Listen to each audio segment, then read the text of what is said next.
Well, good morning, everyone. I'd like to call this meeting of the Public Accounts Committee to order and welcome everyone in attendance. My name is Shannon Phillips. I'm the MLA for Lethbridge West, and I'm the chair of this committee. As we begin this morning, I'll invite those participating in the committee room to introduce themselves. I'll start to my right. Good morning, Roger Reid, MLA for Livingston McLeod and Deputy Chair. Garth Rosal, MLA, Vermilion Lloydminster Wainwright. Morning, Cyril Turton, MLA for Spruce Grove, Stony Plain. Good morning, Jackie Armstrong Homnick, MLA Fort Saskatchewan, Vegreville. Good morning, Jordan Walker, MLA Sherwood Park. Good morning, everyone. Peter Singh, MLA Calgary East. Good morning, Carmen Bidari, Executive Director of Financial Services for Culture and Status of Women. Good morning, Melissa Banks, ADM for Creative and Community Development in the Department of Culture and Status of Women. Good morning, Heather Kelta-Gironi, Deputy Minister. Good morning, Neelam Jetta, Assistant Deputy Minister for Status of Women and Strategic Integration with Culture and Status of Women. Good morning, David Link, ADM Heritage Division. Morning, Rob Dreesen, Assistant Auditor General. Good morning, Doug Wiley, Auditor General. Marlon Schmidt, Edmonton Gold Bar. Marie Renaud, St. Albert. Good morning, Rocky Pancholi, Edmonton White Mud. Good morning, Nancy Robert, Clerk of Journals and Committees. Good morning, Aaron Roth, Committee Clerk. All right, and we do have one member joining us online today. If you would introduce yourself, please. Good morning, everyone. MLA Jackie Love from Amherst constituency. Very good. And so we have a few housekeeping items. The microphones are operated by Hansard staff. Committee proceedings are live streamed on the internet and broadcast on Alberta Assembly TV. Those participating by video conference are encouraged to please turn on your camera while speaking and mute your microphone when not speaking. Members participating virtually who wish to be placed on a speakers list are asked to email or send a message in the group chat to the committee clerk. And members in the room, just signal to the chair and please set your cell phones and other devices to silent for the duration of the meeting. Are there any changes or additions to the agenda today? Seeing none, I'll ask that a member move that the agenda for the May 10th, 2022 meeting of the Standing Committee on Public Accounts be approved as distributed. Moved by Member Singh. Any discussion on the motion? Seeing none, all in favor? Aye. Any opposed? That motion is carried. We have minutes from the May 3rd meeting of the committee. Do members have any errors or omissions to note? Seeing none, I'll ask that a member move that the minutes of the May 3rd meeting of the Standing Committee on Public Accounts be approved as distributed. Moved by Member Roswell. Is there any discussion on the motion? All in favor? Aye. Any opposed? That motion is carried. Friends, I would like to welcome our guests from the Minister of Culture and Status of Women who are here to address the Ministry's annual report.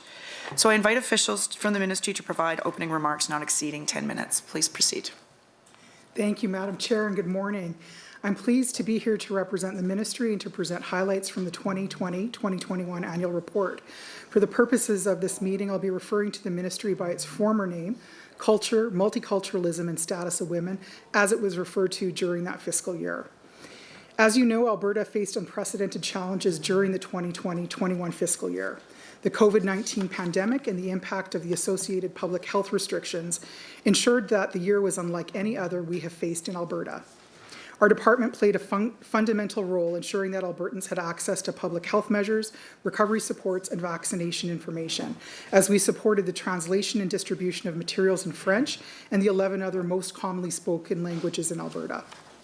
Overall, department staff went above and beyond the call of duty to help Albertans during those uncertain times. Although circumstances during the 2021 fiscal year were unique, the department continued its important day-to-day work. Our work helps build vibrant, active communities and increases access to enriching cultural opportunities. A large part of the department's work is devoted to supporting the nonprofit and voluntary sector. Alberta has over 26,000 nonprofit organizations, and 98.3 million was spent in support of these organizations. It was an increase of more than 16 million from the previous fiscal year, as additional funding was added to bolster the government's COVID-19 response and to ensure that the province's nonprofits were supported throughout the pandemic. The Stabilize program, one of the COVID-specific initiatives introduced, it provided one-time funding to live experience organizations so they could resume in-person live events when it was safe to do so. Approximately 19.3 million was awarded under this program, supporting more than 100 organizations. Another COVID-specific support launched by the department was the Faith-Based and Cultural Facility Relaunch Grant. Through the program, $2.1 million was awarded to ensure that cultural and religious communities could safely meet, gather, and celebrate together. The department provided $2.7 million in community initiatives program grants to support 76 nonprofit organizations that own or operate overnight camps to help them to survive the loss of revenue due to COVID and to pay ongoing overhead facility costs.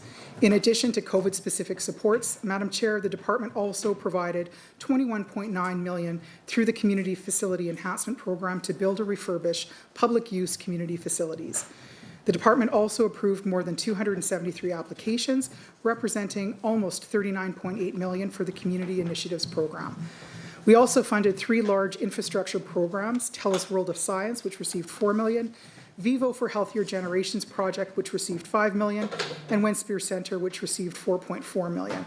These projects helped drive the economy, created jobs for Albertans, and ensured that Alberta's cultural infrastructure is well positioned for long-term success. Madam Chair, an important part of our department's work includes preserving and sharing Alberta's rich history and language, history and heritage.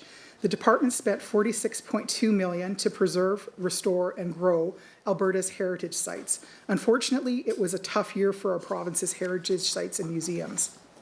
As you would expect, revenue and attendance were down largely due to COVID. However, department staff worked diligently to ensure that facilities could reopen safely, following all recommended public health guidelines. In fact, the Royal Alberta Museum and the Royal Tyrrell Museum of Paleontology were the first 2 major museums in Canada to reopen safely to the public. The department staff remain committed to providing Alberta families and visitors with alternative opportunities to explore our province's history. For example, the Royal Tyrrell Museum of Paleontology held daily outdoor programs between July and October, welcoming 9,500 guests. The department also continued the Heritage Preservation Partnership Program, which helps preserve our past so that it can be enjoyed by future generations. Madam Chair, the ministry continued to invest in Alberta's cultural industries through grants to businesses and individuals to support economic diversification and job creation. $33.7 million of the department's budget was spent to support the province's cultural industries. This includes a budget of $30.9 million to the Alberta Media Fund, which provided 8 separate grant streams for individuals and businesses across Alberta. To increase our department's support of cultural industries, the Alberta Made Production Grant was launched to support emerging producers and smaller budget projects. To help musicians through this difficult time, the Alberta government gave $125,000 towards the implementation of the Alberta Spotlight virtual concert series. The successful series ensured musicians could continue to create and perform during COVID.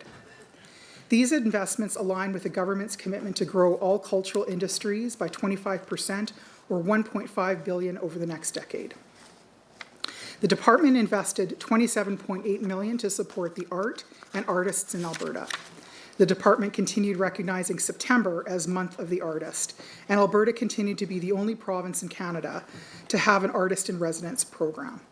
Department staff also spearheaded a successful and safe Alberta Culture Days, the largest celebration of the province's heritage, arts, community spirit, and cultural diversity. The 2020 edition of the Alberta Culture Days saw more than 241,000 people attend small in-person and virtual events across the province. Sport and recreation are also an important part of Alberta's culture. To support healthy living and to encourage Albertans to be more active, the department spent $22.3 million. This included $17.5 million in SPAR grants, which provided operational funding to 120 organizations across Alberta. The department continued funding high-performance athletes through the Podium Alberta program and led the creation of the Ambassador for Sport and Active Living to encourage Albertans to become more physically active. Although Alberta's participation of scheduled multi-sport games, both at a provincial and national level, were interrupted by the COVID-19 pandemic, the department continued its investment in sport and multi-sport games during this difficult time. Alberta is home to a growing and thriving French-speaking population of 268,000 Albertans. In fact, Alberta has the highest Francophone population growth in Canada after Quebec. Department staff continue to build a collaborative and respectful relationship with the province's Francophonie. The department spent $1.1 million to coordinate the implementation of Alberta's French policy, aiming to strengthen services for this important group of Albertans. The Francophone Secretariat played an important role in translating COVID-19 information, providing French-speaking Albertans with news releases, guidelines, and other key resources in French. Over the course of the year, 126,387 words related to public health information and the Alberta government's pandemic response were translated into French. This includes 71 public health directives and 99 news releases. Alberta's Francophone community is just one of the many multicultural groups that the department staff worked with.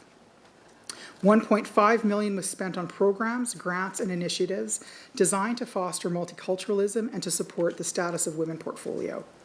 Throughout the year, the department hosted a number of important cultural events to celebrate the diversity of our province.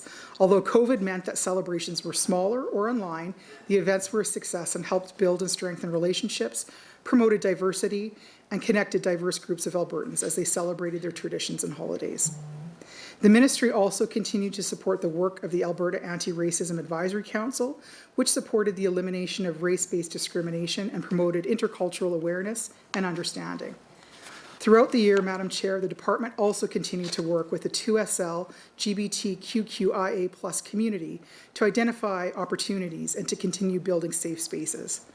A very important part of our department's work involves the support of women in Alberta and the advancement of gender equality initiatives. The Status of Women Division played a key role in supporting the cross-government implementation of actions responding to the calls for justice in the final report of the National Inquiry for Missing and Murdered Indigenous Women and Girls, providing Secretariat support when Alberta's joint working group was formed in 2020. Working in partnership with the Ministries of Indigenous Relations and Justice and Solicitor General, Status of Women participated in monthly meetings with the Federal, Provincial, Territorial Working Group to inform a national action plan on missing and murdered Indigenous women and girls. Raising awareness of sexual and gender-based violence is an important part of the Status of Women portfolio. The department ran important awareness and education campaigns for the 16 days of activism against gender-based violence and for Sexual Violence Awareness Month. Our department is committed to empowering women in this sector and encourages women and gender-diverse people of all backgrounds to consider a fulfilling career in STEM fields. In 2020-21, the Leaders in Equality Awards of Distinction, or LEAD program, was launched. $225,000 was committed to the LEAD program, which consisted of 2 scholarship streams: the Person's Case Scholarship and the Women in STEM Scholarship. The Women in STEM Scholarship targets women who are pursuing careers in STEM where their gender is traditionally underrepresented. In conclusion, culture, multiculturalism, and Status of Women takes great pride in its many roles to enhance the quality of life for Albertans and to connect them to each other and their communities. The department and its staff are dedicated to these activities. Thank you. I'll now turn things over to the Office of the Auditor General. Mr. Wiley, you have 5 minutes. Again, good morning, Chair and members. Thank you. I'm pleased to report that there are no outstanding recommendations for this ministry. We did do one financial statement audit, and that's the Alberta Foundation for the Arts. We issued a clean audit opinion on the financial statements, and the audit opinion and the financial statements are included on page 67 of the report. Thank you, Chair. Thank you. So given that we are in the in-session 2-hour meeting, we'll now go to our first rotation, which is 12 minutes. However, we have Mr. Tour has joined us. So if you could introduce yourself for the record, please. Good morning. Devinder Tour, MLA, Calgary Falconridge. Thank you. So we'll go to our first block, which is Member Pancholi, please. Thank you, Madam Chair, and thank you everyone for being here today to respond to our questions. I'd like to begin by discussing what is key objective 3.2 on page 30 of the annual report, which addresses expanding the scope of Alberta's gender-based analysis plus program to reflect a commitment to multiculturalism and diverse perspectives and needs, and integrate inclusion and equality into work that informs government policy and decision-making. So, broadly speaking, GBA Plus is, of course, a critical tool used to evaluate all government policies and programs, anticipated and current, to assess whether or not there are implications, both intended or unintended, for women, gender diverse folks. I guess I probably don't need to explain GBA Plus to all of you. So what I'm curious about is, under the previous government, every cabinet report that went to Executive Council included a GBA analysis section. So in the fiscal year under consideration, were all cabinet reports, did it include a GBA plus analysis? So to better reflect, thank you for the question. To better reflect Alberta's diverse population and its multiple dimensions of diversity, in 2020, the ministry began expanding the scope of gender-based analysis plus to include equity, diversion, and inclusion. This includes applying a cross-dimensional lens and analysis to incorporate equity, diversity, and inclusion factors such as gender, Indigenous identity, race and ethnicity, faith, disability, income, sexual orientation, immigration status, and age into the development of policies and decisions and the delivery of programs and services to Albertan. It's important to also note that on programs and policies and employment standards, such as the Police Act review, codes of conduct, and other professional associations. We also provided insight and advice to transportation program manuals and the relaunching of the Alberta economy, among other key pieces of work. Thank you, Deputy. My question was, do all reports, cabinet reports that go to Executive Council include a GBA plus analysis? Because we've expanded into more of a diversity and inclusion lens, that work has carried across all departments. And in fact, departments now focus on equity, diversity, and inclusion. So we've been using GBA Plus to inform policy and programs, as you know, for a number of years. That expansion has built out across the government of Alberta, and staff do use. So is it your understanding then, Deputy, that every ministry would then include in their cabinet reports a GBA Plus or an expanded GBA Plus analysis? They include looking at reports through the lens of diversity and inclusion. So no longer a dedicated analysis for every cabinet report at Executive Council. I mean, you're hoping that it's infused throughout all the ministries, but there used to be this was a requirement before that all policies and programs need to have this assessment, whether done by the ministry or by your ministry. So that's no longer happening in a dedicated fashion. The lens has been expanded to diversity and inclusion, and all departments have a focus on that. What about submissions to Treasury Board and Finance? Do those include that same analysis and lens? Again, diversity and inclusion is the focus across the government of Alberta, and so that lens is applied. So would you be confident in saying, Deputy, that in the fiscal year under consideration, every document submitted by any ministry for cabinet review or for Treasury Board review would have had this lens applied, and how would you be certain of that? I can't speak on behalf of all ministries, but I can tell you again that diversity and inclusion and our focus on ensuring that that lens is applied has been a focus for the Alberta Public Service. Well, thank you. I appreciate that the hope is there that it's happening, but I think actually in the fiscal year under consideration, we saw some pretty good evidence that that lens was not being applied, and that brings me to my next set of questions, which is the economic recovery plan that was released in June 2020. So specifically, was your department involved in reviewing that economic recovery plan? And I'll remind for those folks listening, of course, that year, the term was first initiated she session, right? Because we saw the economic impact of the pandemic hit women hardest, particularly the sectors that are predominantly women are employed in, service industry, hospitality, tourism, educational services, childcare workers, predominantly women sectors. And we saw that those sectors were hit the hardest, yet the economic recovery plan that was released by the government of Alberta in June 2020 focused solely on male-dominated sectors. I mean, the bulk of the investment in the economic recovery plan was on construction and infrastructure and capital. So was your ministry involved in reviewing the economic recovery plan that was released in June 2020? Just a point of clarity, Madam Chair, I'm just wondering where that is focused in the annual report. Thank you. Well, I can answer. So, key objective 3.2 of the page 30 of the annual report indicates that that the ministry advises ministry partners on applying a gender and diversity analysis to legislation, policies, programs, or initiative as they are under development or being reviewed. So that would apply to all things that are being developed by ministries. And of course, as we know, a big initiative in the 2020 fiscal year was the economic recovery plan. Was your ministry involved in advising, as indicated in your annual report, on that economic recovery plan? So on economic recovery, our focus was really twofold on the LEAD program, which I mentioned as part of my opening remarks, and certainly in terms of supporting the policy-wise work that took place as well over the course of that year. In terms of the specifics around your question, I'm going to turn things over to ADM Neela Jetta. Thank you, Deputy. We were on the working group when the economic recovery plans were being developed, and our staff provided the equity, gender diverse lens, ensuring that all the ministries that were in the working group were giving that attention to it. Thank you, ADM Jetta. So then my question is, why did Albertans see an economic recovery plan that did not have the gender and diverse lens applied to it? If you look at that economic recovery plan, the only mention of women was to recognize that, yes, they were affected by increased childcare, and that childcare would somehow be critical to economic recovery, but yet there was no investment made in that economic recovery plan to address, for example, childcare. There was no recognition that racialized women, gender diverse individuals, members of the LGBTQ2S+ community would also be hit hardest. So if part of the working group, how do you measure your results when we had an economic recovery plan that didn't reflect any gender or diversity issues?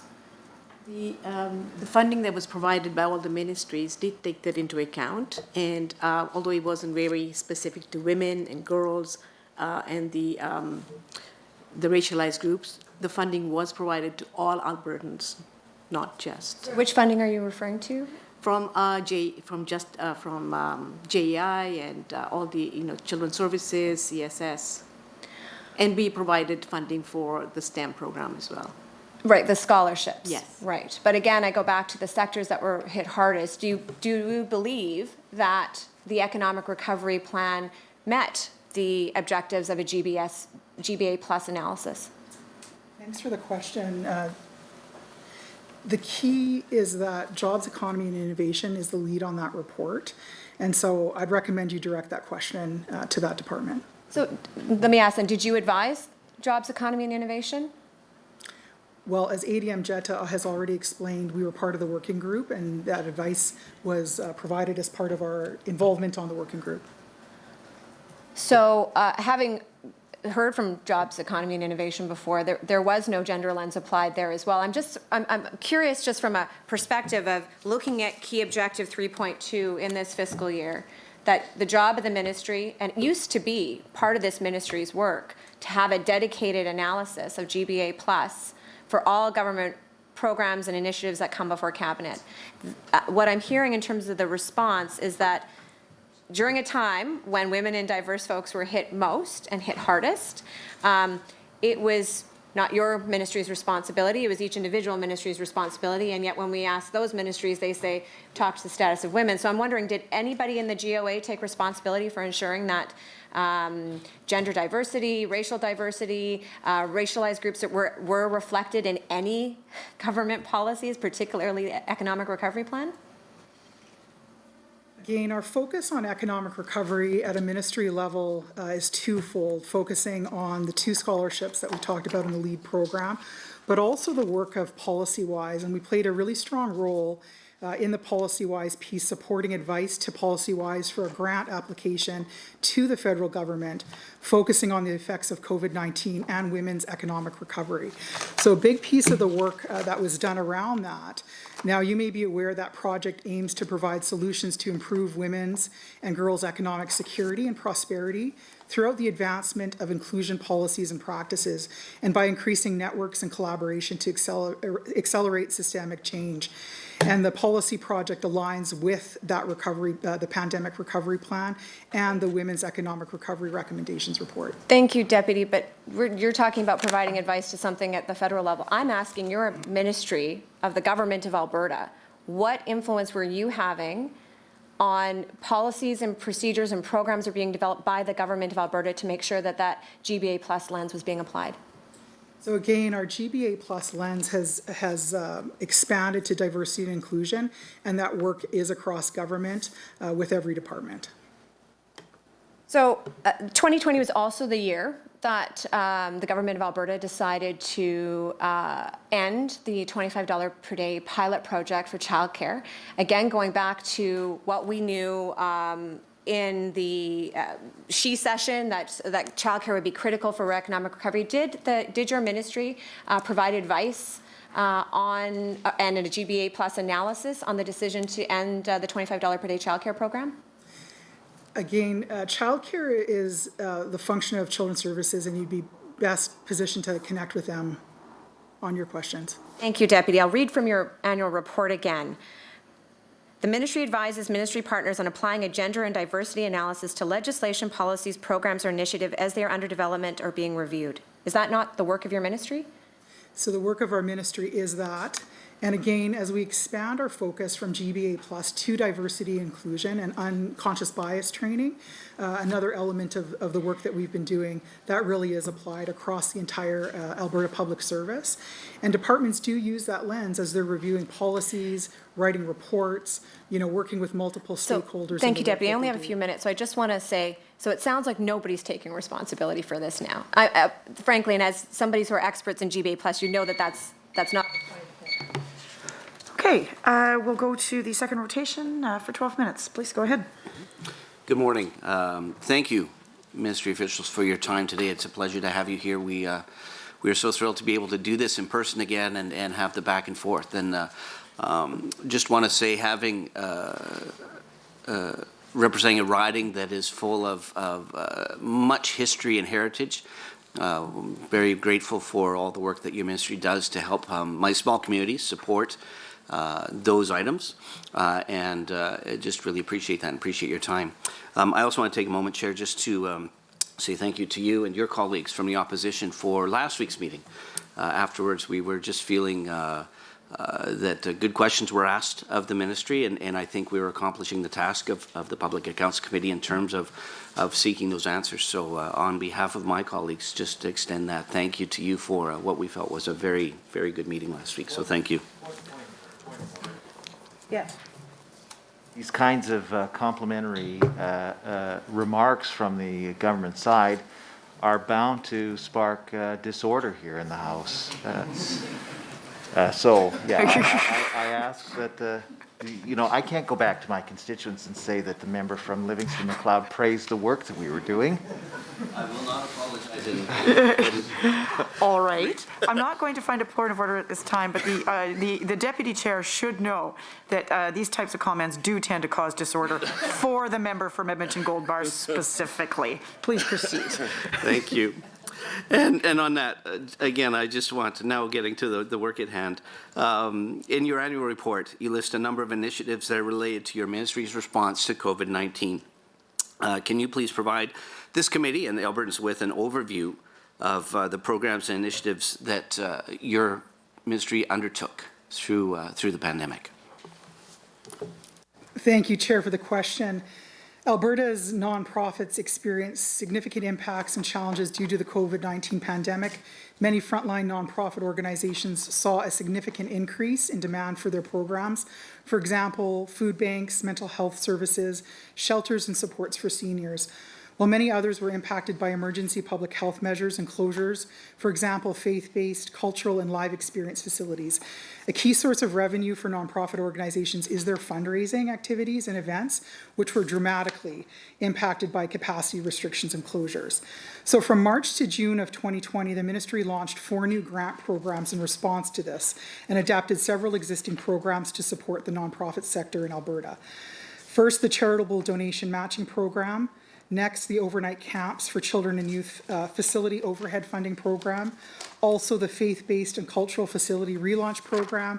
And finally, our Stabilize program phase 1 and the expansion of the CIP operating. Some of the initiatives include, and I'll spend a little bit of time just talking about each of them. The Charitable Donation Matching Program encouraged Albertans to donate to the pandemic response efforts, providing $2 million in matching funds for donations to 8 designated Alberta-based charities that had existing COVID-19 charitable campaigns. Albertans donated almost $5 million during the campaign period. $8 million was allocated to the CIP operating grant program to help struggling frontline nonprofits maintain their core functions due to health restrictions. The overnight camps for children and youth facility overhead funding program was launched to support nonprofit organizations that own and operate overnight children and youth camps, providing $2.7 million to 76 organizations. $2.1 million in funding was provided to faith-based and cultural organizations through the Faith-Based and Cultural Facility Relaunch program to ensure that gatherings could continue during the pandemic. We received 587 applications that were approved through this program. Launched on April 22nd, 2020, the Alberta Cares Connect is also a collaboration between the Government of Alberta and Propelus, the Volunteer Centre of Calgary. 1.1 million individual Albertans engaged with that platform, conducting over 5 million searches, resulting in 165,000 matches for volunteers to volunteer opportunities. Lastly, the Stabilize program. Stabilize of $12 million provided one-time grant funding to a maximum of $1 million or up to 25% of eligible facility overhead and or operating expenses for a year. 165 applications were received. 104 of those applications were approved for a total of $16.25 million.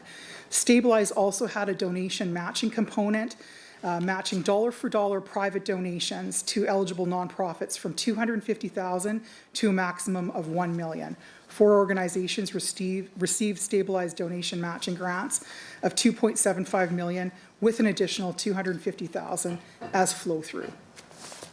Thank you very much.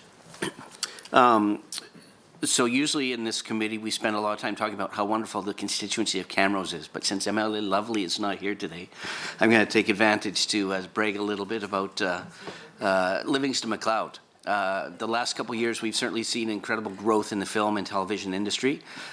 Fortunate to see a lot of those productions take place in my riding, providing jobs and some incredible investment in the local economy.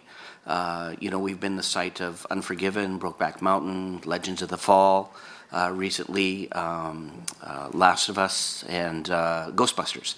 And they've been tremendous to see that happen and then to see Alberta on the big screen. Now that we can go back to theaters and actually see it on the big screen and not on TV, has been wonderful. But of course, there have been a lot of challenges for production on location in the province throughout the pandemic. And we've seen some tremendous advancements in terms of being able to support the film industry in this province. I wonder if you could speak to the committee this morning about the work that was undertaken by your ministry to help support the film and television industry during the pandemic. Thank you for the question. The ministry worked very closely with Alberta Health Services and the screen-based industry partners to ensure that a robust COVID-19 safety protocols were implemented on productions throughout the province, and a number of them you've mentioned. This allowed film and television productions to continue through the early months of the pandemic, ensuring that these jobs and the economic activity associated with this work could continue. And I'm happy to report that during this period of time, no COVID-19 outbreaks were reported on film and television sets as a result of this work. The department also expedited and dispersed $2.58 million in operational funding through the cultural industry organizations operating and cultural industry support organization operating grant streams for the 2020-21 fiscal year by delivering operational funding to those eligible organizations based on their funding levels of 2019-20. The 2021 actuals for the expedited funding are as follows.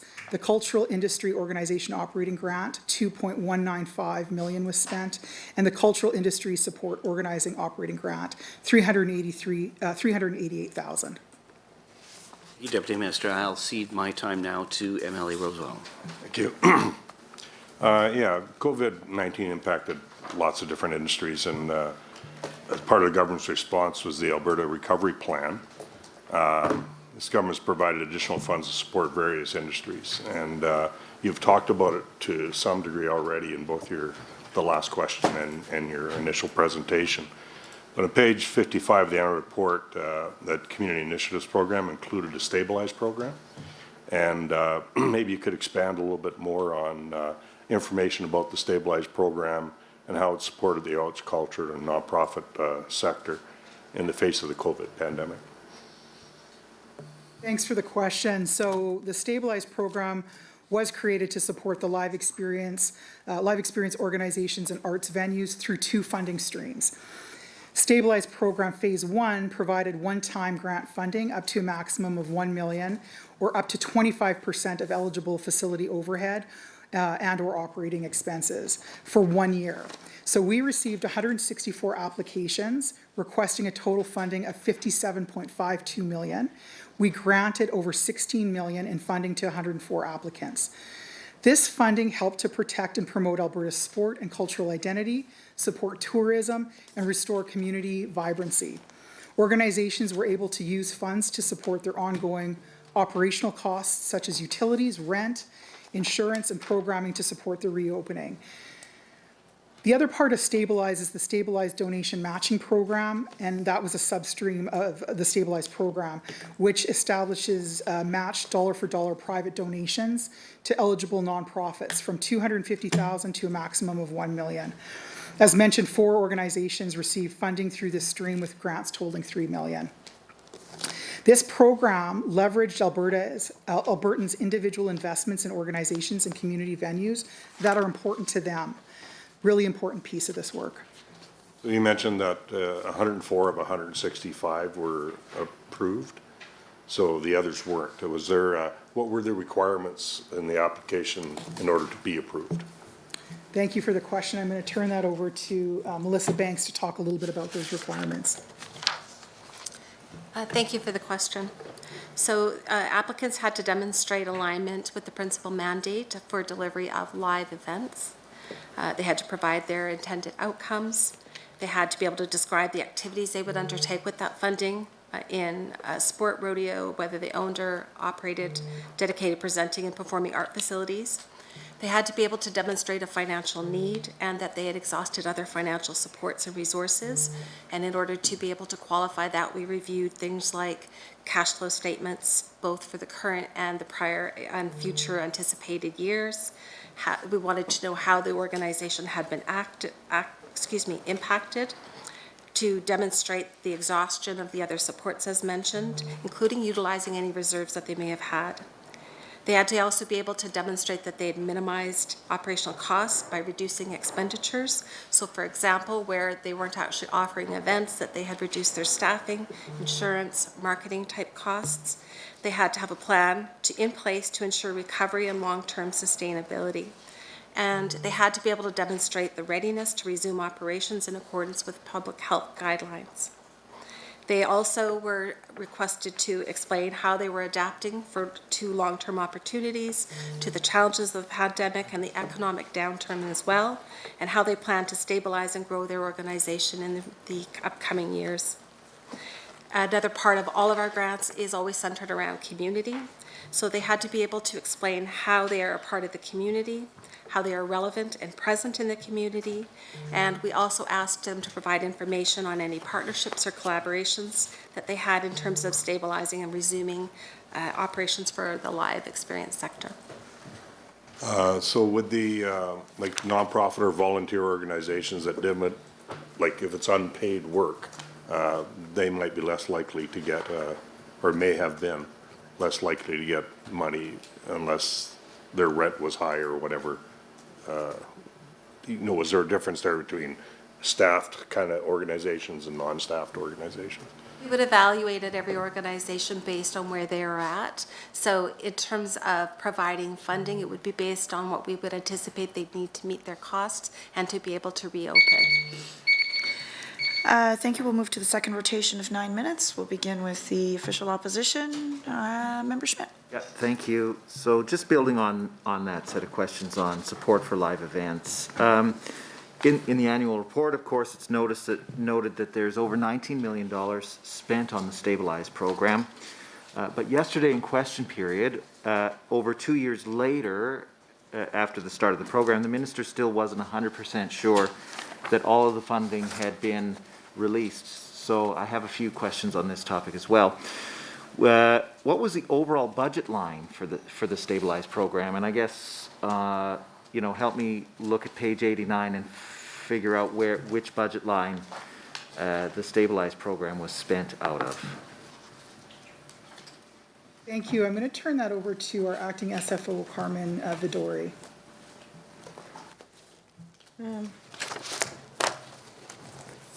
Thank you, Deputy. So in terms of where this budget line is, I think, sorry, what was the page that you were referring to for 89? Thank you. Yeah, page 89 of the annual report. Thank you. So this will be included in item 2.3. So if you look at the section on community and voluntary support services, 2.3 is the community initiatives program. So that included the funding for the stabilized program. Okay, so there's quite a significant change here. Initially, it was the budget for that line item was set at $19 million. There was an additional $19.7 million in supplementary supply, and then another $5 million adjustment for a total of $44 million of actual budgeted money. How much of that money was budgeted for the stabilized program versus how much was actually spent? I'm just trying to understand how much was dedicated to the stabilized program that wasn't spent yet. So the original budget did not include anything for stabilized because the pandemic started after the budget had passed. So the portion for the stabilized program would be under the supplementary supply.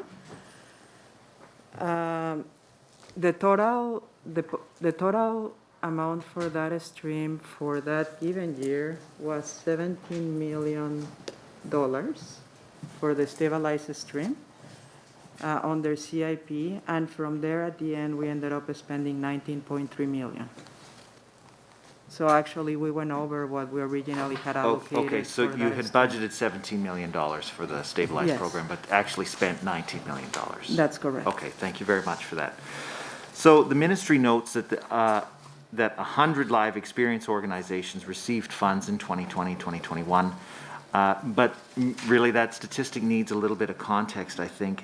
When the pandemic began, does the ministry know how many live experience organizations there were in Alberta? And a follow-up question, how many people were employed in those live experience organizations?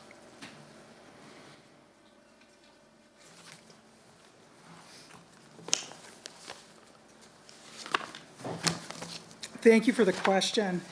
And so, again, the stabilized program provided support to the live music industry and live events through the two funding streams that we have already discussed. I'm going to turn things over to Melissa Banks to talk a little bit about the support to that live industry. Yes, thank you. So we did have meetings with the sector. Sorry, just a reminder of what my question is. How many live organizations were in existence prior to the pandemic? And how many people were employed by those live experience organizations? Does the ministry know that number, yes or no? And if, I do not have that number. okay. Do you not have that number because you don't collect that information, or do you have that information somewhere in the bowels of the department and you'd be able to table that to the committee at a later date? I could look for numbers based on information that we've received. Our challenge is some of the reporting that we have is dated. We don't actually get updated numbers until future years. If you're asking if I have a specific number to know exactly how many live organizations there are, I don't know that anyone would have that number. During the period of the pandemic, there were certainly organizations who left that sector, which would impact, again, the number. So I don't have an exact number for you, if that's what you're asking for. Right. So that leads then to my next question, because the ministry is claiming victory in supporting the live event industry, and yet you don't know how many organizations were actually in this sector. So have you since figured out how big the problem is as the government shut down live experiences? Like, my point is that we need to know how big the sector was before the pandemic hit to understand whether or not it has recovered. So how many people were working, how many organizations were there in existence beforehand? And how many were there, or how many are there now? I know that's out of the realm of the scope, or out of the scope of the report, but in order to understand whether or not the program is effective, we need to know how many programs or how many organizations are there, if I'm making sense. Thank you for the question. So I think that in time we will know that as a part of any grant reporting that we do and the funding that we would have provided to these live organizations, we will have information that comes back to us to be able to indicate what the impact of the funding was, and that is a component of most of our grant programs. There is a need to come back and to describe what the actual impact was and whether they achieved intended outcomes. For every application that we would have received information about that organization. We received information about their expenses, their funding, their staffing, whether that would have been permanent staffing or temporary or wage staffing. So information, again, for those organizations will flow through us.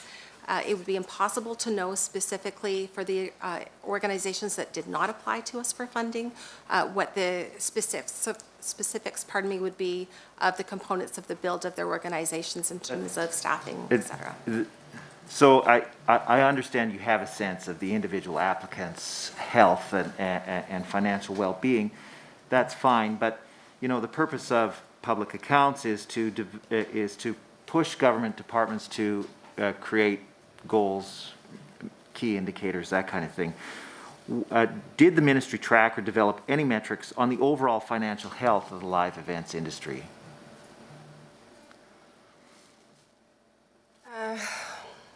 During the time, I would say we weren't tracking metrics at that point. We were receiving information based on current conditions of the sector. That was achieved through meetings that were held, a survey that was done, and ongoing discussions with our stakeholders. We stayed connected to our stakeholders in the live sector. We utilized information from that sector in order to develop this program. The program did not exist prior to this year, and so it was developed very quickly, and it was intended and we believe targeted to respond effectively to the conditions that were shared with us and to respond to the needs that our live organizations were describing they needed to be able to continue and survive.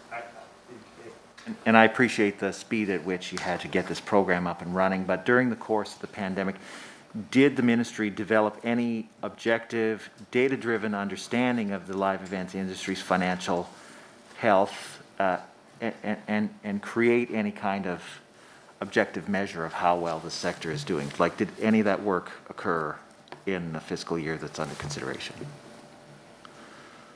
As described, we attempted to do that based on the engagement with the sector at the time in the development of the program by asking targeted questions, requesting information through the application process to be able to ascertain what the condition is of the sector, what their needs were, what their financial scenarios were, and so. Thank you. We'll go to on second rotation of the government for 9 minutes. Mr. Roswell. Thank you very much. Yeah, just a little bit more on the community initiative program, and just wondered what other programs were supported through that. You know, just I know you've mentioned a few, but just to expand on it a touch. Absolutely. So the Community Initiatives Program has been supporting the unique needs of Alberta's nonprofit organizations for the last 20 years. And the Community Initiatives Program, or CIP, has 4 distinct funding streams to address the specific or unique needs of community organizations. So there's a CIP project-based, there's CIP operating, major cultural and sport events, and multicultural, Indigenous, and inclusion grants, so 4 pieces of that. In 2020-21, these 4 programs received over 1,000 applicants, and 275 community organizations and projects were supported across the province. I'd like to just provide some examples of how that funding was utilized.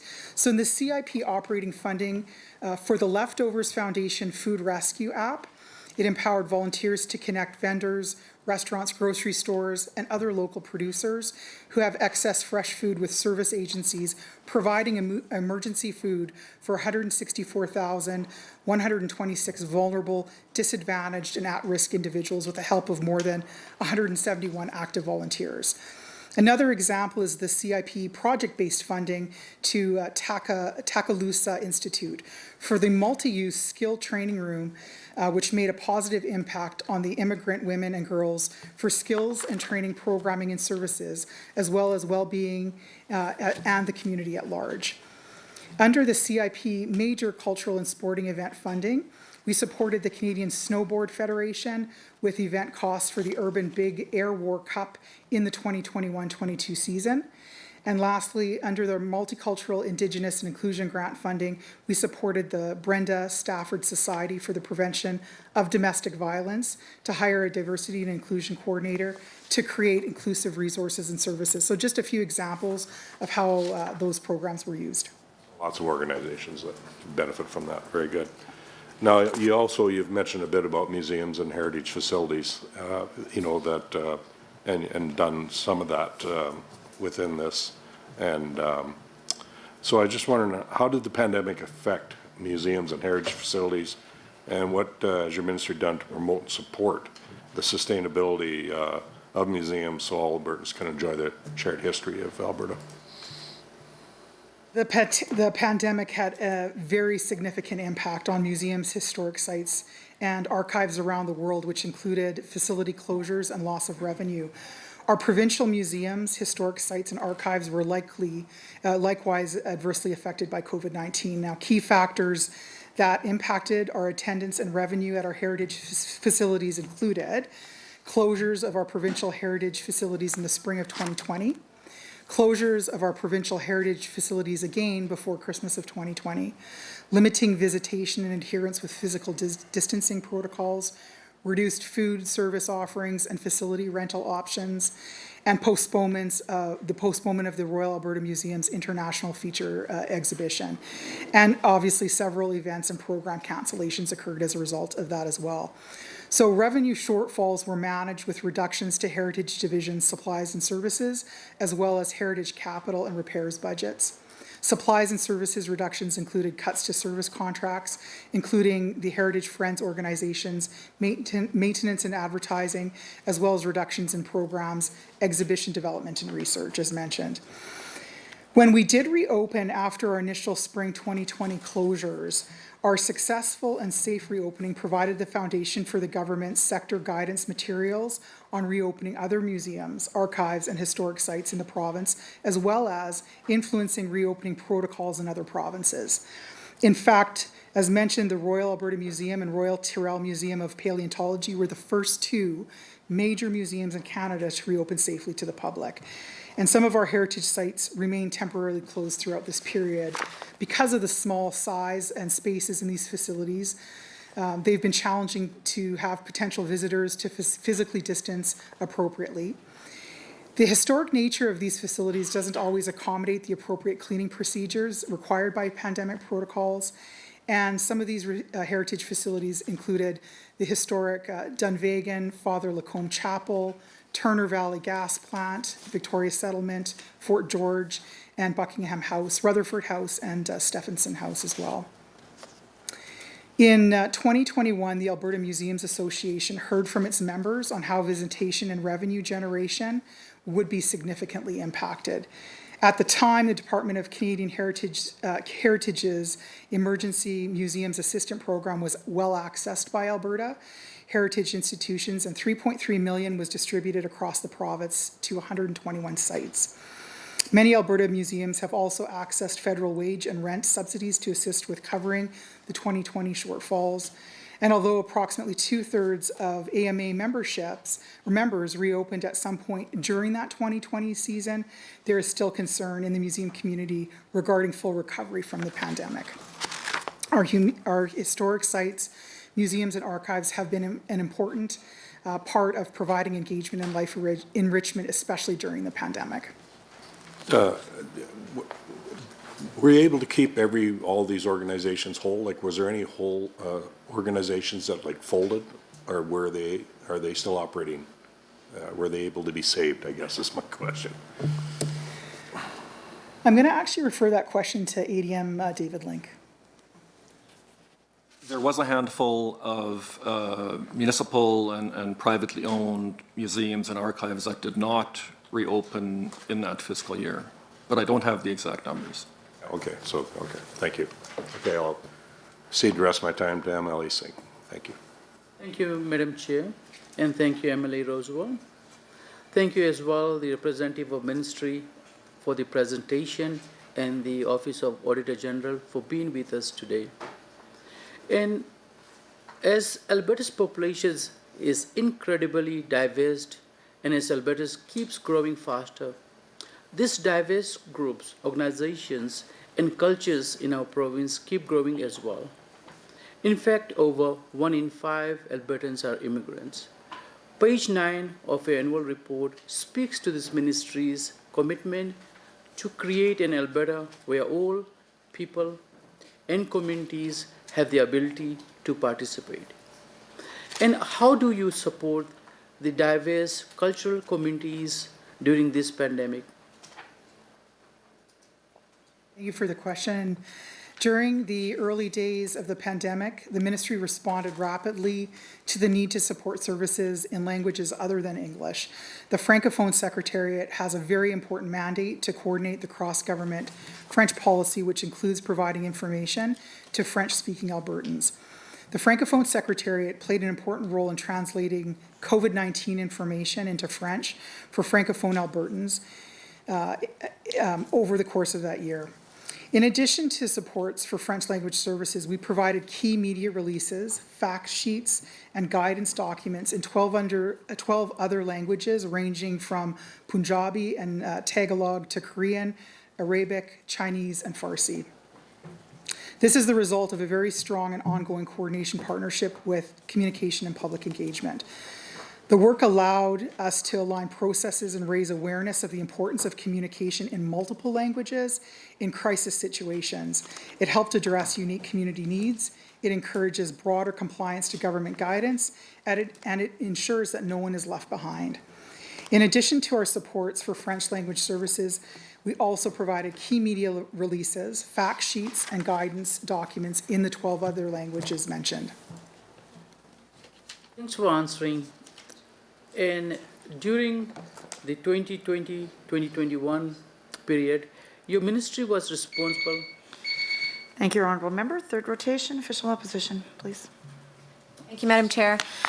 I want to ask some questions about the Anti-Racism Advisory Council. So it's mentioned, of course, on page 11 of the annual report, and there's references, of course, to the fact that the ministry provides support to the Anti-Racism Advisory Council as they worked on their recommendations to combat racism and discrimination in Alberta.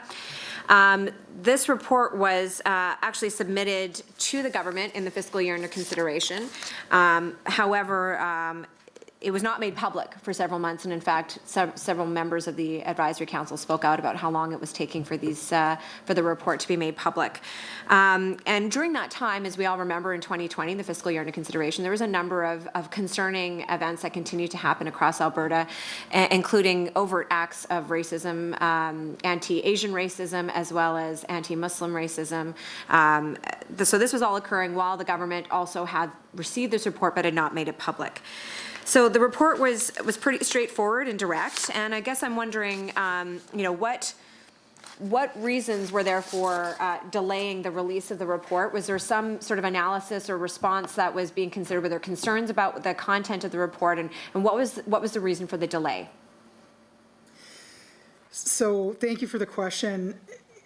Government's goal is for Alberta to be a place where all people can fully participate in society and contribute to our province's economic recovery. And in July of 2021, we know that the responsibility for the council was transferred to Labour. But in the meantime, speaking to the question that you asked, in January of 2021, 11 members were appointed to the board, and at their February 2021 meeting, new and continuing members unanimously approved a motion to formally submit the council's recommendations to the minister. The following month, in March of 2021, the Alberta Anti-Racism Advisory Council formally submitted 48 recommendations to the minister. The recommendations were also shared with Cabinet. And so once the council approved their motion in February, the following month, those recommendations were submitted. Thank you, Deputy Minister. Although we have indications from the previous council members that the report was actually submitted to the ministry in January of 2021, and so that it was almost 6 months later before it was released. But I want to go back to the recommendations in the report. One of those recommendations was, well, there was at least 5 targeted recommendations within that report that looked at the importance of race-based data. Theme 6, entitled Measuring Progress and Outcomes of Anti-Racism Actions, it makes recommendations around the collection of race-based data in all departments, as well as the analysis of this data to track and evaluate the progress being made to identify existing gaps between racialized and non-racialized communities. So in your own words, Deputy, can you explain why the collection of race-based data is important for government? I'm going to refer that question to ADM Jetta. Thank you. Thank you for the question. Race-based data is important to inform policy, absolutely. And our systems right now each ministry does collect data, but we are looking to see how we can consolidate all the data. So thank you. So I just want to clarify, you're saying each ministry already collects race-based data on the work that they do? Some of them do, yes. But not all? We haven't done that survey yet. We are actually just starting that out. So given the recognition that race-based data is important for collecting policy, would that have been your advice to accept that recommendation from the Anti-Racism Council, which came in the fiscal year under consideration, to collect race-based data from all government ministries? Is that something that the ministry is working towards? So the 48 recommendations span multiple ministries. And so we have actually developed or put together a working group, cross-ministry working group, to look at those recommendations and look at the work that's already in progress and what can be accepted. Now that the council has moved over to Labor and Immigration has picked up that work, and we continue to support them. So given that the report was received over a year ago, and it includes that requirement or that recommendation to collect race-based data, the government of Alberta, or the UCP government recently rejected legislation that would do just that. Do you think that would mandate government ministries to collect race-based data? Is that something that, given your expertise in this area, given the fact that the Anti-Racism Advisory Council resided within your ministry for many years, is that, how do you think that will impact diverse communities and racialized people in this province to not move forward with the recommendation from the council? I'll just respond to what happened that year, and that was getting the report from the council, which was then reviewed and looked at by all the ministries, and to come up with the responses, which is now handed over to Labor and Immigration. Thank you. So once again, we'll go to another ministry, I guess, to find out exactly what the government's responsibility is when it comes to anti-racism work. I want to ask a question as well about, well, actually, first, before I leave that, there are a number of recommendations in that report. I understand you're no longer apparently the ministry responsible for the Anti-Racism Council, but in the fiscal year under consideration, can you table this with this committee? Any analysis that was done of the recommendations that came forward in that report, which ones were accepted, which ones were rejected, and the rationale for why? Can I just get a commitment that we'll undertake to take that back and table that information with this committee? As ADM Jetta mentioned, the report was tabled in the fiscal year under question. The response to that was the following fiscal year. So that's a no? It does not fall within the parameters of this meeting.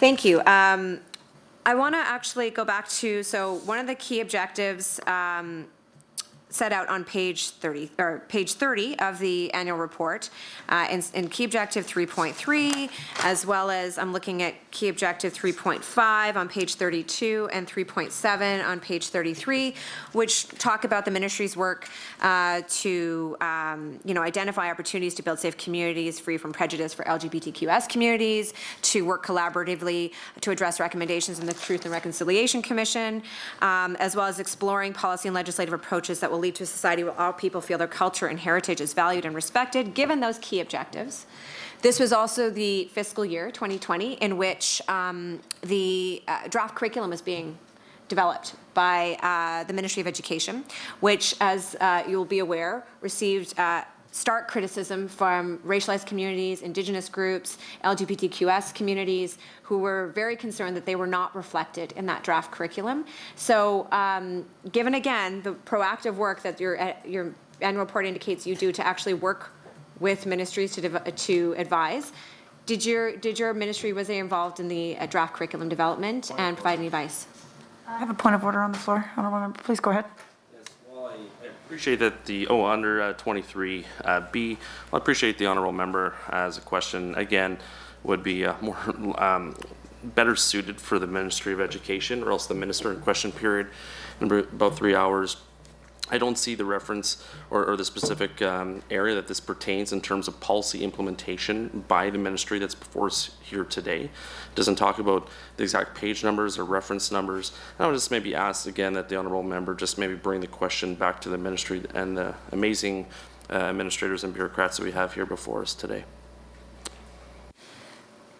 Please go ahead. I think it's pretty presumptuous for the member to assume that this is a question better asked of the Ministry of Education. We should maybe wait for the answer from the Deputy Minister before the member jumps to these kinds of conclusions. I don't think this is a point of order, and I would argue that my colleague has the right to ask the question. Thank you. I'll not find a point of order at this time, but references to page numbers are always welcome. Please proceed. As noted at the beginning of my question, I noted page 30, 32, and 33, as well as the 3 key objectives that deal with this issue. So to the Deputy Minister, did your ministry advise on the draft curriculum that was developed in the fiscal year under consideration? So that is a question better suited for Alberta Education, in particular when it relates to the curriculum. But I can tell you this, that when it comes to support for multiculturalism, diversity, and inclusion, we supported, as mentioned already, the Alberta Anti-Racism Advisory Council, Alberta Culture Days, multicultural events, and the Multiculturalism, Indigenous, and Inclusion Grant, which all supported activity in that area. Thank you, Deputy. My question, though, was did your ministry advise on the curriculum? I understand that the curriculum is the responsibility of the Department of Education. I'm asking, did your ministry advise on the curriculum development? Again, that's a better question placed with Alberta Education when it comes to through the chair, I'm unclear as to why the deputy can't answer what your ministry did. You either did or you did not advise on the draft curriculum. The development of the curriculum is under the portfolio of Alberta Education. I understand. Thank you, through the chair. My question is, did your department answer? Advise. My God. All right. We'll now go to the government side. 9 minutes, please. Thank you, Madam Chair. And I will get back to my question. And during the 2020-2021 period, your ministry was responsible for multiculturalism as well.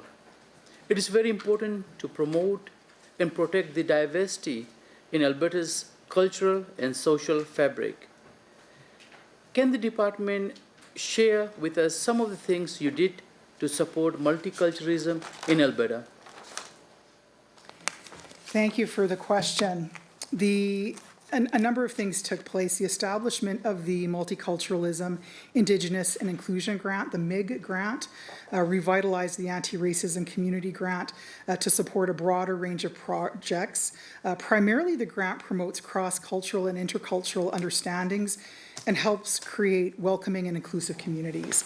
And so that MIG grant program provided $431,000 in funds to 24 community organizations.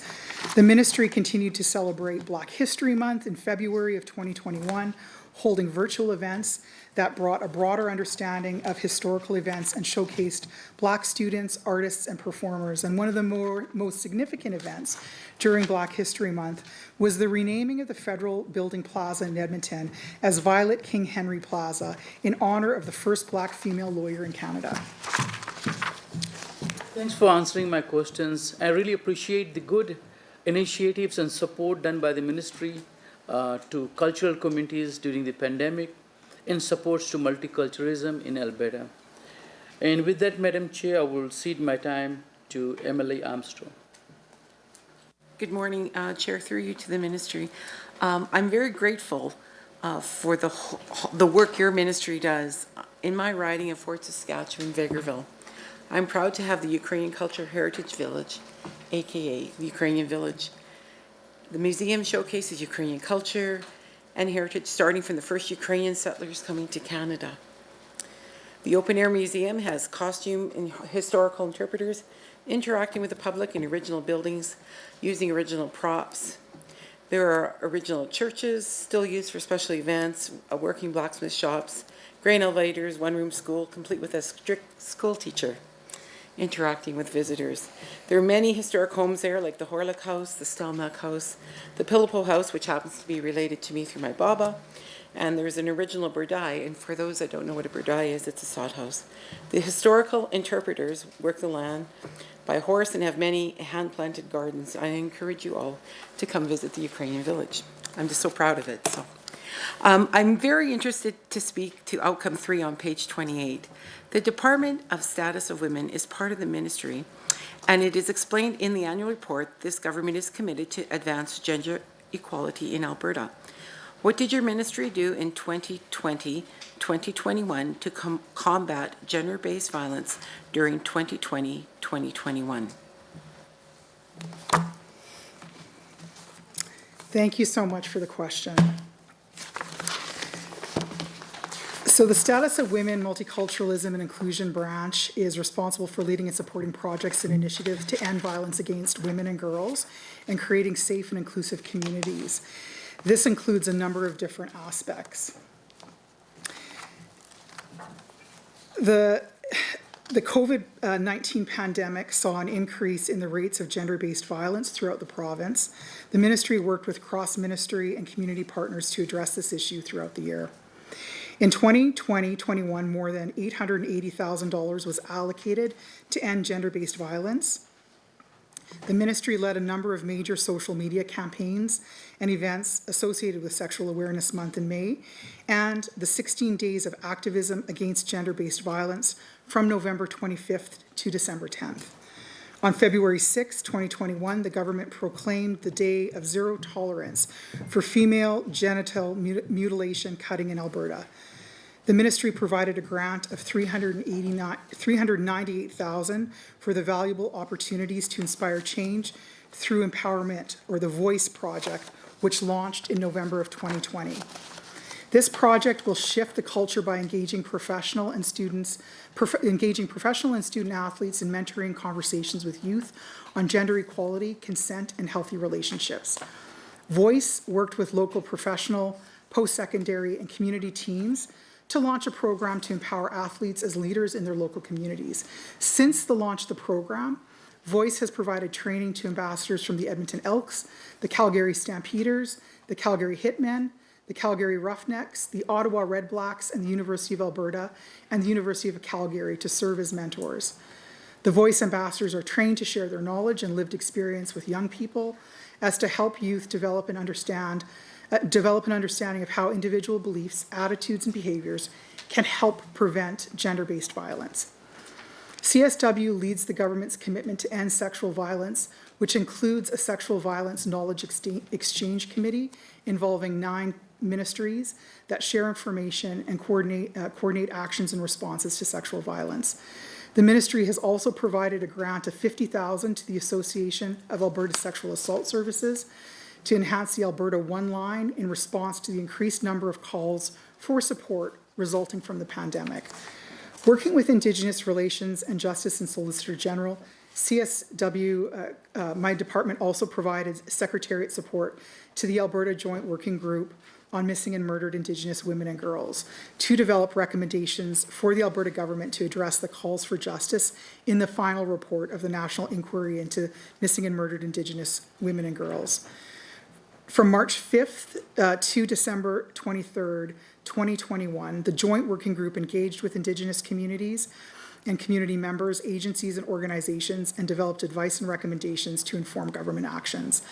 Joint Working Group submitted their final report to government, and Ministers of Indigenous Relations and Justice and SolGen and the Associate Minister of Status of Women have received the report. Thank you. And what is your ministry doing to support women's leadership and economic participation? And also, what is your ministry doing to ensure women and girls are included in Alberta's tech sector and economic recovery? Thank you. In 2020-21, the ministry launched the new Leaders in Equality Awards of Distinction, or the LEAD program, which was designed to attract and support women and students who are studying in fields where gender is traditionally underrepresented. The Women in STEM stream of the LEAD program targets women who are pursuing careers in STEM where their gender is traditionally underrepresented.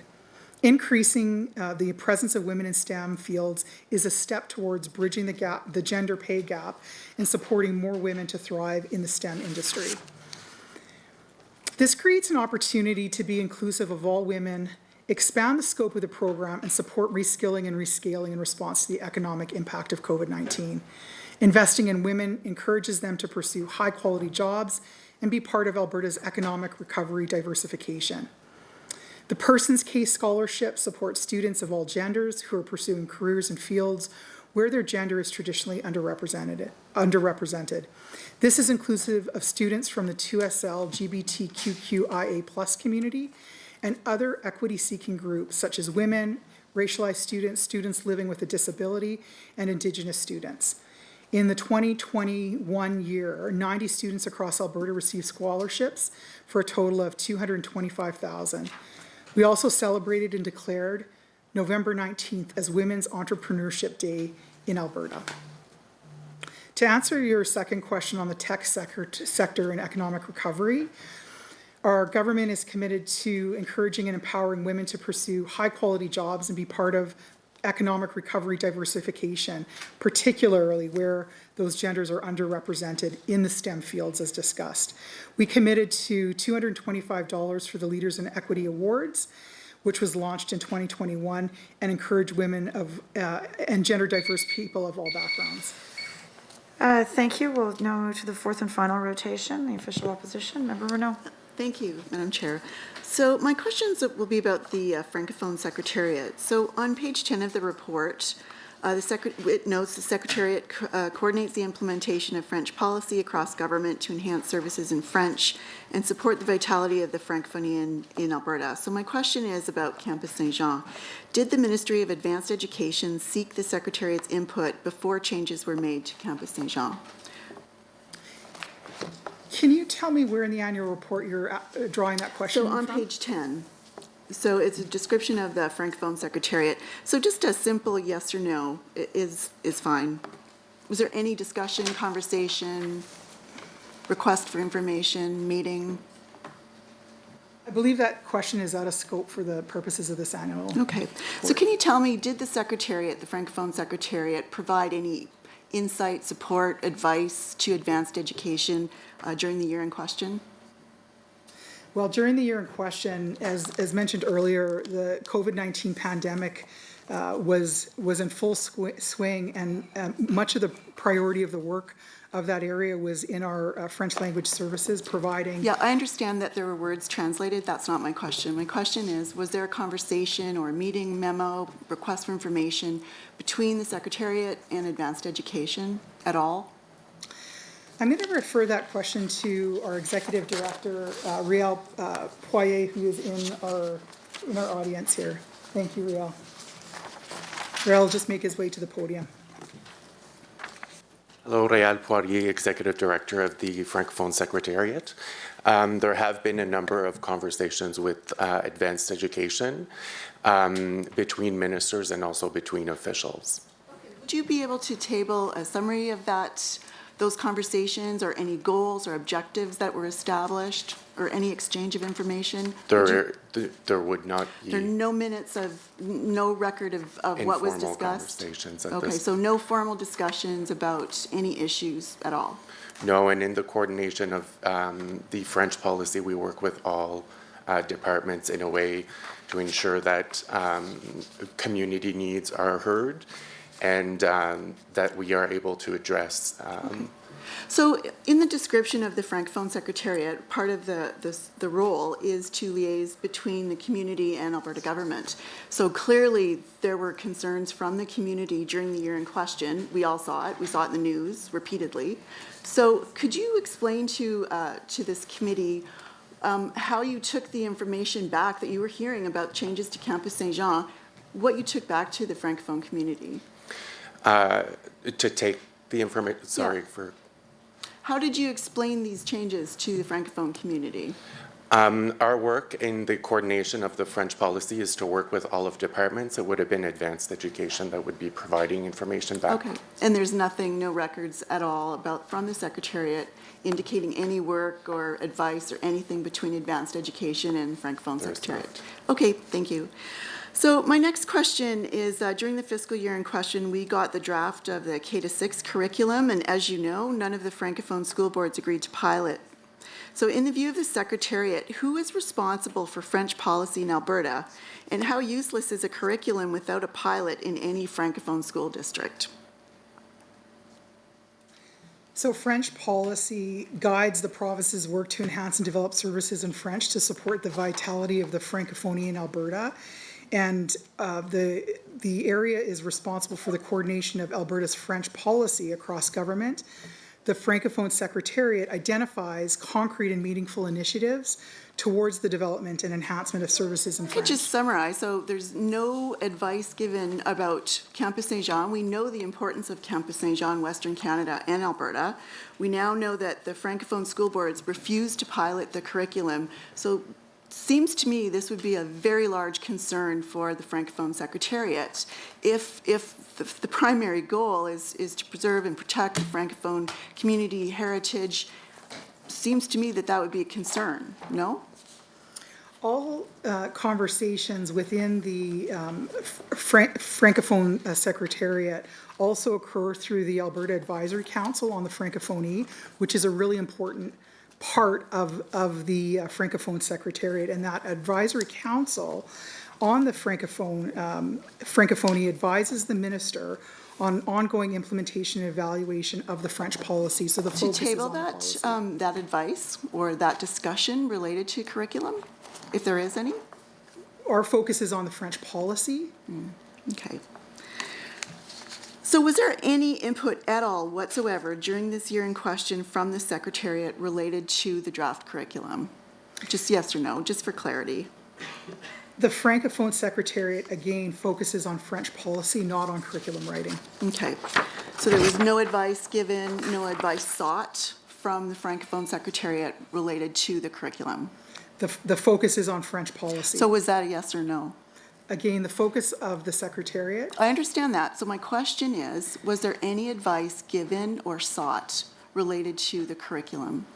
Similar to the questions that were asked earlier, any curriculum-related questions are better directed to Alberta Education. So it seems to me this ministry and the Secretariat work in complete silos, when in fact we heard in your opening statements that the goal is to provide advice and to work with all ministries, yet you seem unwilling to answer the question about what was the interaction on these issues that are really important to the Francophone community. Absolutely. The Alberta Advisory Council is comprised of a number of members from the community. Okay, I don't need to know about the membership. So let me ask you a different question. You've mentioned a number of times that GBA Plus, you talked about inclusion and disability. Could you tell me who in your department has the expertise to provide that lens for different ministries? Our focus on diversity and inclusion comes through our Status of Women division. That does have that expertise. Have you ever consulted with the Premier's Council on Status Persons with Disability or the Disability Advocate in any way to establish a benchmark for what inclusion should look like in policy? I'm going to refer that question to ADM Jetta in terms of that work. So we've trained over 3,000 staff on GBA Plus. It's inherent in their thinking now, and we've also the public commissioner has also mandated unconscious bias training for all staff. The question is very specific. If there was any consultation or communication with the Premier's Council on Status Persons with Disability or the Disability Advocate as it relates to inclusion and disability, which seems to me would be important if you really truly want to apply a lens of inclusion and disability. So as I said, the unconscious bias training is mandatory for all staff, and it's inherent in their thinking when they look at policy with that lens. Okay, during the fiscal year in question, the now former MLA for Fort McMurray-Lac-La-Biche was Parliamentary Secretary. So did the Premier issue the Parliamentary Secretary a work plan or mandate letter or any other document describing expectations for the role? Can you highlight where in the annual report you're referencing, please? Well, it's very clear in this report that there is a Parliamentary Secretary and talks about what the role is. So my question is there a mandate letter? Are you referring to, just point of clarification, are you referring to the Parliamentary Secretary to La Francophonie? Yeah. Thank you. So the Government of Alberta appointed Alberta's first Parliamentary Secretary to La Francophonie. Yes, so is there a mandate letter? In June of 2019. Was there a mandate letter? At that time, the Parliamentary Secretary met with 18 Francophone stakeholders. So I'm running out of time. I would just like to know, is there a mandate letter, yes or no? What I can tell you is that the Parliamentary Secretary was tasked with 3 areas of focus. So is there a mandate letter? I can highlight for you those 3 yes or no, areas and of could you focus. table that for me, please, to this committee? Madam Chair, I'm just asking if there's a mandate letter, yes or no. I'm just trying to get an answer. Yep. That's all. I'm going to refer that question to Executive Director Rial Poirier. Okay, very good. Just as a point to, I did not want to interrupt. However, I will just point out for the deputy that the determination of whether something is in scope or not is the determination of the chair, not the deputy minister. Proceed. Thank you, Chair, through you to the deputy minister. Performance indicator 1.D in your annual report provides information about the percentage of adult Albertans who volunteered with organizations in their community. I noticed that in 2020-2021, the percentage decreased significantly from previous years. Can the department explain this?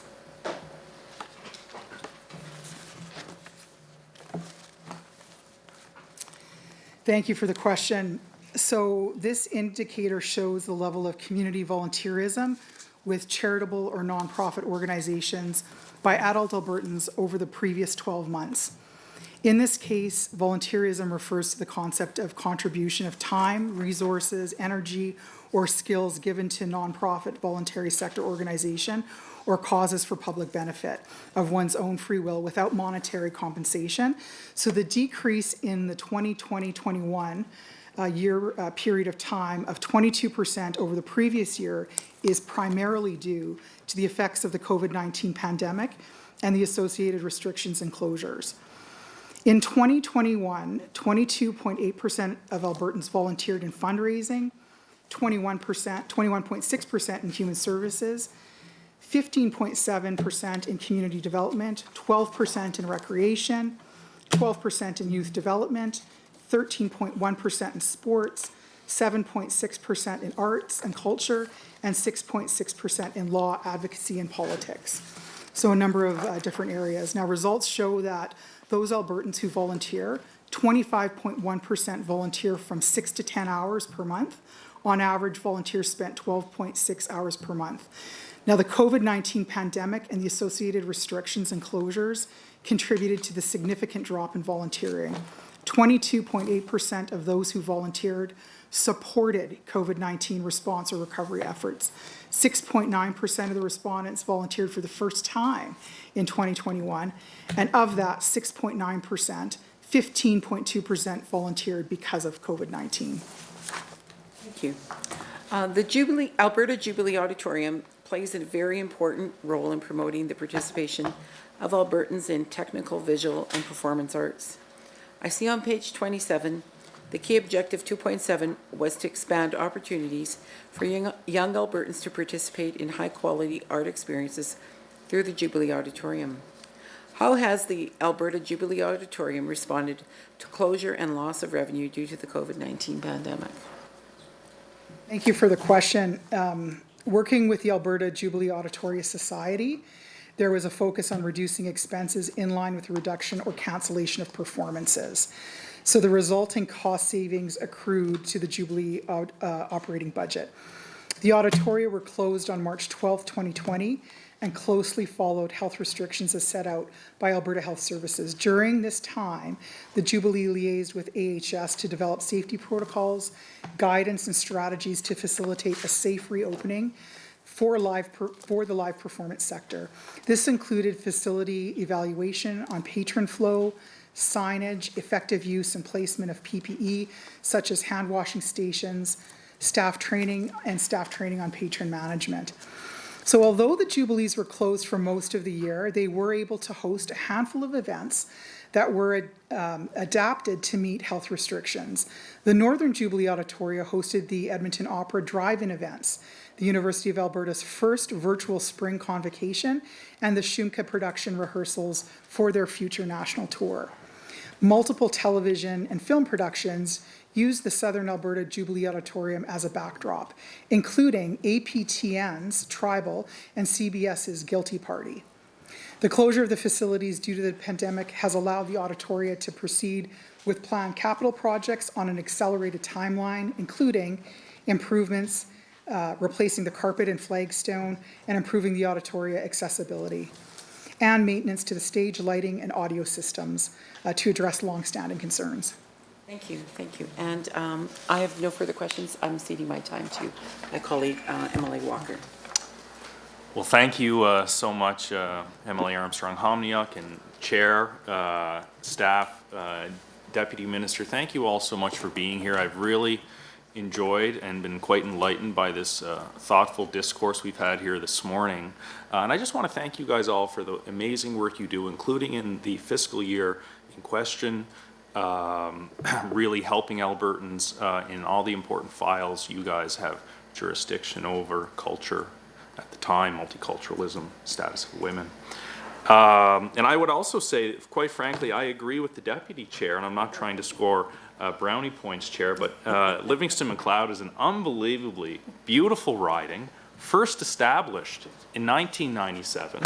Sherwood Park was first established at the time in 1986. And I mean, from Nanton to High River to Clare's home, Fort McLeod, there's some real beauty there, including, as the Deputy Chair was speaking about, regarding amazing things happening in cinema and other culture. And speaking of culture, I would say, Chair, I'm so excited for Rogers Hometown Hockey in Sherwood Park this Thursday. Go Oilers, go all the way. I think we have unanimity for the most part here, maybe not with the Calgary people, but that's okay. But my question in the time remaining, Chair, through you, is on page 20 of the annual report. Under key objective 1.8 talks regarding the work done with Service Alberta that resulted with the tabling of the Freedom to Care Act on March 23rd, 2021. So my first question is, what groups were consulted in the development of this act, and what responses did you receive from the public and stakeholders?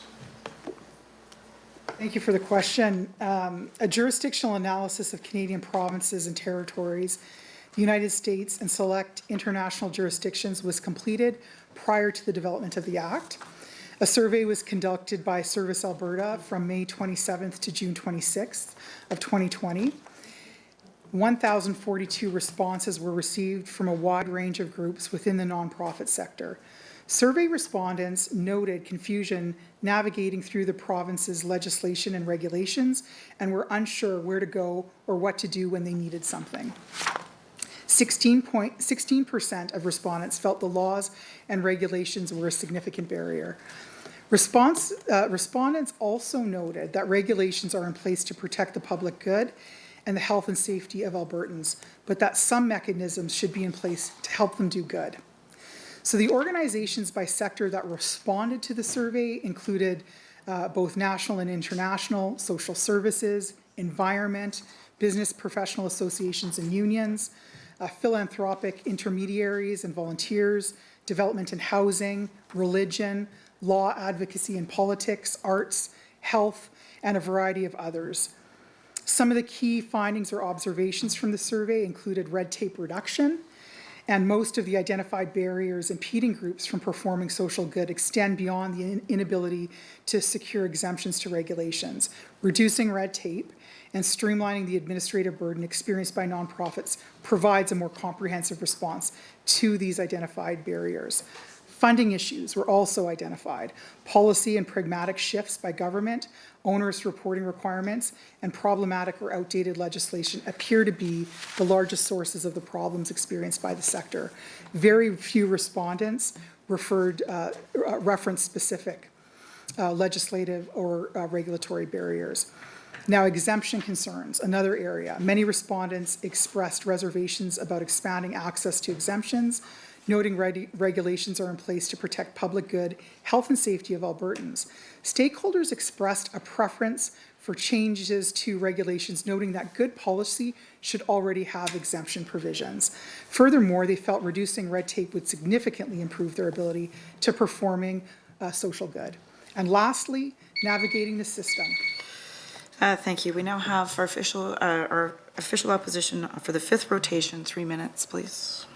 Thanks. Page 31 notes the ministry provided diversity and inclusion analysis on programs, policies, and legislation, such as Police Act review, codes of conduct, standards for professional associations, and the relaunching of the Alberta economy.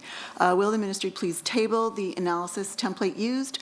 Which programs, policies, and legislation were reviewed? Please table a copy of the review of the Police Act.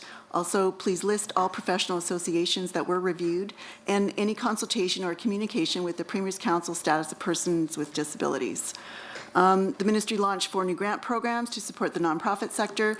The Charitable Donation Matching Program launched in April, matched donations up to $2 million to 8 designated charities. Which 8 were selected? How much did each charity receive? What criteria was used to select them? And what were the anticipated outcomes? The Stabilize program provided one-time grant funding to live experience organizations, and the report notes more than 100 live experience organizations received $19.3 million. Please table the list of the 100. What criteria was used to assign the funds? What are the anticipated outcomes for the grant recipients? Page 27 notes the Francophone Secretariat worked with relevant ministries to increase dissemination of information in French beyond the requirements of the French policy. Please list all ministries that were partnered with. What were those outcomes? And finally, page 33, objective 3.6 reads, support the cross-government implementation of key actions responding to the calls for justice in the final report of the National Inquiry into Missing and Murdered Indigenous Women and Girls. My question is, how many monthly meetings were held? And please table any minutes. And were there any recommendations for Government of Alberta, any timelines or measures? Thank you. That's it. Right, seeing no more, we have a 3-minute block for members of the Government Caucus to read questions into the record for written follow-up. Thank you, Chair, and thank you to the department. And I really enjoyed the conversation, and thank you for all the great work you have done, especially during COVID. And I'll just read in the questions. The annual report states that more than 1,400 grants were approved, and on page 59, it is explained that the ministry's largest expenditure category of $165 million, or 69% of the total operating expense, was mainly attributed to extra spending to support the government's COVID-19 response. Can you provide us with an overview of how many grants were received and how did these grants benefit Albertans? I'm also interested on the T objective 1.1 on page 15 of the annual report. This ministry and the government are committed to support Alberta's cultural industries and has set a goal to grow the industry by $1.5 billion over the next decade. How effective has the ministry been in advancing the goal of growing Alberta's creative and cultural industries? And I'll pass on my time to Administrator. Yes, thank you very much. Just one last question. About page 9 of the annual report speaks to the government's commitment to reduce red tape, of course, to make life easier for Albertans, nonprofits, and businesses. I see on page 14 that the ministry achieved a 14.2% net reduction of red tape, which exceeded the government's commitment to achieve 12% reduction during the period in discussion. So my 2 questions are, what did the ministry do to reduce a regulatory burden and unnecessary processes for nonprofit organizations? What were the main red tape reduction initiatives your department worked on? And number two, what was the impact of this work and how have Albertans benefited from such work? And those are my questions, Madam Chair. All right, very good. Thank you very much. And just as a note to the ministry, we ask that outstanding questions be responded to in writing within 30 days and forwarded to the committee clerk. I'll note for the committee members that the Department of Education has just forwarded, as we were sitting in the meeting, their answers to our written questions from November were posted on the website. That's 5 months late. And so I am going to underline to all of the departments that certainly committee requests for follow-up information are not optional, and that we request that that information come to us within 30 days. That is our function as legislative oversight under the Fiscal Transparency Act, and it is important that we not blow our deadlines. So with that, I am requesting that within 30 days that Culture and Status of Women and all the other ministries forward their answers to our questions. Are there any other items for discussion under other business? Seeing none, the date of our next meeting is Tuesday, May 24th with Jobs, Economy and Innovation. And I'll remind everyone, those at table, to remove your bottles and cups for the safety of LAO staff. I'll call for a motion to adjourn. Motion by Member Roswell. All in favor? Aye. Any opposed? That motion is carried.